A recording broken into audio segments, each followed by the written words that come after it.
Alright, so welcome back to the channel, and in today's video I'm talking about the Vetements Spring Summer 2020 collection, which also happened to be Demna Gvasalia's last collection under the brand. But before I continue, you can follow me on Instagram at Fashion Roadman for all your fashion news and just everything fashion in general. So for some background knowledge, Demna Gvasalia is an extremely subversive Georgian fashion designer. He's also had design roles at Maison Margiela and at Louis Vuitton. And he is currently the creative director of Balenciaga. In 2014, Demna Gvasalia and Guram, his brother, actually founded a brand called Vetements. And a year later, due to the success of Vetements and of course his really impressive track record, he was appointed as the creative director of Balenciaga to take over from Alexander Wang. In 2019, he left his brand that he formed with his brother Vetements to focus on his work at Balenciaga, and also because he felt like his job was done and the reason why he made Vetements in the first place had been achieved. When Vetements was created, it was made because Demna wanted to subvert the high fashion status quo. He has actually stated in interviews at the time that when he made Vetements, it was him and a group of friends who were all designers for big Parisian fashion brands who were kind of tired of the Paris snobbish nature, especially in the fashion industry. So it was meant to be something that was for the everyday person and a brand that was down to earth and wasn't participating in such the huge snobbish nature of the fashion industry at the time. And I mean, he changed the industry and the way the industry functions in so many different ways. I mean, one of the ways that he changed things was normally when you see a runway collection, the collection doesn't actually hit stores till 6 months after the collection is shown. But with Vetements, it was like being shown like months after you'd see the show, sometimes even 1 month after the show. So it was very much ready to wear, because ready to wear isn't necessarily ready to wear because by the time it hits stores, it's too late. And I like that aspect of it. And it being for the everyday person, you see Demna Gvasalia, not just at Vetements, but he also does this at Balenciaga. He likes to use kind of like normal models in terms of people with different ages, different ethnicities. So you see like models that are a lot older on his runways, or sometimes there have been Vetements collections where he casts just random people on the street. Sometimes he casts people off Instagram. And then in terms of people that actually are invited to his shows, yes, he does invite all the editors, but for a lot of Vetements shows, he also kind of did Instagram raffles and the random person could get to go to a Vetements show. In terms of inspirations, there are many different times where the inspiration of a Vetements collection will be based on people that you would see in everyday life. So in the Fall/Winter 2017 collection, you see this idea where each piece is just a character that you would see on the street, from the businessman who likes to dress corporate, to the biker girl or the biker man, to the everyday casual streetwear guy, to the skater. When Demna Gvasalia left Vetements, he actually gave a quote to kind of explain why he thought his work was done. So to quote him, he said, "I started Vetements because I was bored of fashion, and against all odds, fashion did change once and forever since Vetements appeared, and it also opened a new door for many. So I feel that I have accomplished my mission of a conceptualist and design innovator at this exceptional brand, and Vetements has matured into a company that can evolve its creative heritage into a new chapter on its own." And I definitely agree with that statement to some extent. I mean, Vetements was a brand that was created for the clothes and to bring a focus back on the clothes. I mean, even Vetements, the word itself, is actually French for clothing, just to show how deeply invested he is in this idea of kind of focusing back on the clothes. And he's given a statement on this where he was kind of describing that big fashion houses, now the commercial focus is on the luxury goods, so the leather bags, the shoes, the accessories, the perfume, and he feels like that sort of stuff takes away from the clothes and it takes the focus away from the clothes, which when you get to the core of fashion, it's mainly about the clothes. So he said that he wanted to make sure that there's a very commercial focus to Vetements, and it's very much about the ready-to-wear collection. This is also an idea he has definitely taken to Balenciaga. I mean, Demna Gvasalia is an extremely skilled designer, and the one thing I never liked was because Vetements had a really commercial focus, a lot of these elitists were like, oh, he's not even that good of a designer, he's overhyped. But he has a track record. I mean, he worked for Margiela, he was at LV, he went to Royal Academy of Fine Arts in Antwerp to do his masters in fashion design. He has the track record. He's a skilled designer, which we're seeing at Balenciaga, and that's really why I loved his time at Balenciaga, because I felt like when he was at Vetements and Balenciaga at the same time before he left Vetements was kind of like this creative project where he could just talk about capitalism, rant through clothes and use clothes as a medium to rant and have his really creative ideas, which I liked because it was very refreshing and it was very individual to him as a person. Whereas at Balenciaga, what he's doing is really showing his design skill and showing that he's amazing at tailoring and showing his focus on the shoulders. I really love the silhouette, the boxy silhouette and oversized kind of look that Demna Gvasalia has been honing into in recent times.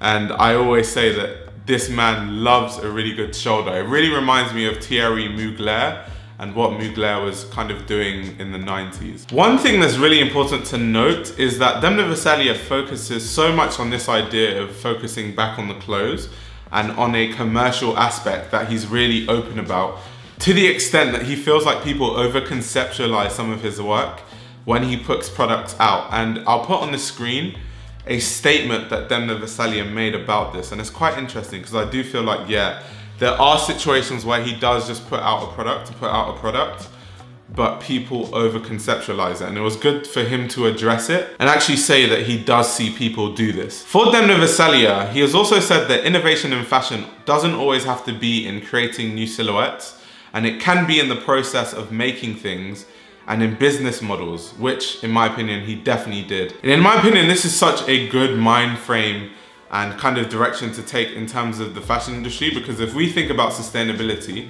if more brands focused on kind of the process of making clothes and the system in which their clothes are being made and how they can change that, instead of focusing just solely on trying to create new silhouettes, I think the fashion industry would have moved forward at a much faster rate, especially in terms of things like sustainability. The only issue I've ever had with Vetements is that it's somewhat of a walking contradiction in terms of a brand. I mean, Demna Gvasalia says in interviews all the time that Vetements is a brand for the people, around the people, right?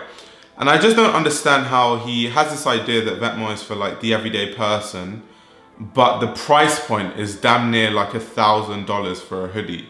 So how exactly can that be for the everyday person? He also does talk about capitalism a lot through his work, and he talks about some aspects of capitalism that he's not a big fan of, which once again is a bit difficult for me to understand when at Balenciaga he's taking a very cheap IKEA bag and then making it something that costs over $2,000. If anything, he's just taken something from an everyday person and then made it super expensive. And for me, it's kind of strange because a lot of the stuff of Vetements, yes, it does talk about capitalism. Yes, it's a commentary on capitalism. But I think the issue I have is when you're using a capitalistic thing as a medium to show and talk about capitalism, there's already contradiction in that. And some will say that's the whole point of it, which I do agree to some extent. But then he's also a beneficiary of the system he says he doesn't like. He earns a lot of money from this capitalistic society that he says he doesn't like. So that's just one thing where I've been at a crossroads where I'm like, that's the one thing that I would say, if I was to say I'm still on the fence about when it comes to Vetements, that's definitely the thing. So now moving into the Spring Summer 2020 collection, like I said earlier, this was Demna Gvasalia's last show at Vetements. And this collection made big headlines for so many different reasons. The first reason being that this was actually shown in one of the biggest McDonald's in the whole of Paris. And it's held in this place called Champs-Élysées. I think that's how you say it. I'm not French. I'm so sorry if I butchered that pronunciation. And I mean, if you're going to make a collection that talks about capitalism and is a commentary on capitalism, then having it in one of the biggest McDonald's in Paris could not state your claim any better. I think this was also an intelligent location on Demna Gvasalia's part, because this McDonald's was also a location where Parisians have a lot of protests when it comes to things like the fuel taxes. And in this collection, of course, it was basically a commentary on corporate greed, capitalism and everything just associated with the hierarchies within the capitalistic system. So from the start, the first looks were security uniforms, and Demna Gvasalia is very much obsessed with security uniforms and an avid collector of uniforms. In this collection, he actually said that he referenced some of the pieces from his own collection, and I personally love the shape of the jacket and the added details, from the padded boots to the security tags and the police badges. And then there were also these boots with knee pads and elbow pads that you would see from like a SWAT team or a riot response team. Demna has actually often said that his obsession with these uniforms comes with his craving for safety. And this to me makes a lot of sense, considering that he fled the Georgian War when he was really young. And I can imagine all the trauma that came with that and why he's still obsessed with this idea of being safe and just safety in general. To quote Demna Gvasalia directly, what he actually said about his views on uniforms is that he feels like uniforms project a certain toughness and strength, which he finds very compelling, especially on a woman. Like I said earlier in the video, Vetements does like to look to the everyday person and the different subcultures that exist just naturally in society. So of course, in this collection, we got to see a biker look, which was look 7. But apart from this look, we also got to see many different looks that had some elements inspired by the biker aesthetic. Like we saw a lot of women walking with these heels, and the material on the heels was very, very reminiscent of the material you would see on a biker garment. I also like the kind of different touches where he had a lot of Batman prints and bows written on a lot of pieces in this collection, and on this biker look in particular. And obviously, because this is about capitalism, for us to see two very, very recognizable logos just adds to this idea, and it adds to the messaging that Demna was going for in this collection. There were also some very interesting casual takes on corporate dressing, which he's done takes of corporate dressing in many different collections, going back to the Fall/Winter 2017 Vetements collection. He did that. But in this case, it was much more casual, and you could see these corporate takes being styled with flip-flops, which I thought was quite hilarious and really good. You also saw some deconstructed dresses, and these dresses and coats that were made by these tablecloth materials.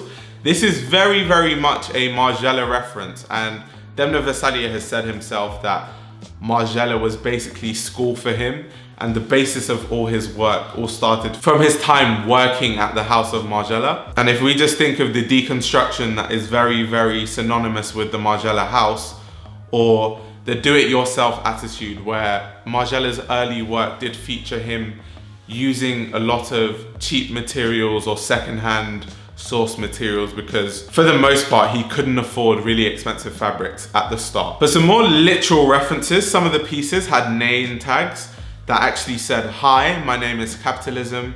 And then there were other pieces that had "for rent" on them, which I don't want to over conceptualize this part, because I don't want to do what Demna says a lot of people do.